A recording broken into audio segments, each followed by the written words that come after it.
seyre çıkmış Hublar Sultanı. Bugün seyre çıkmış Hublar Sultanı. Teşrif etmiş bezmi alaya bakın. Nur ile münevver kıldı cihanı. Alnında parlayan hey hey zühreye bakın. Alnında parlayan hey hey zühreye bakın.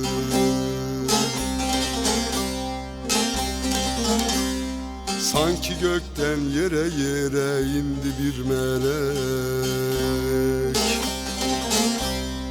Sanki gökten yere indi bir melek.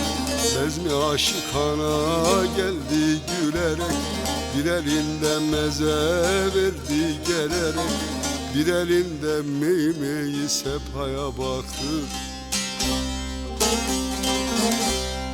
Bir elinde meymeyi sepaya bakır.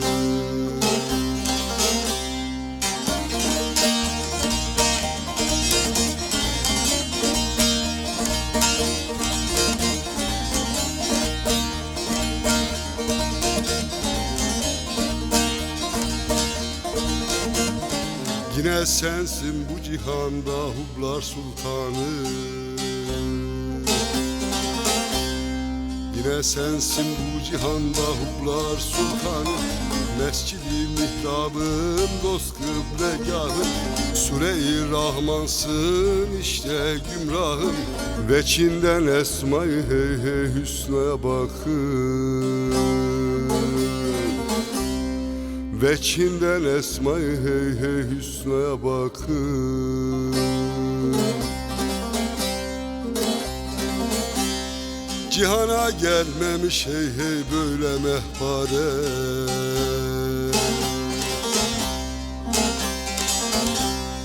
Cihana gelmemiş böyle mehpare.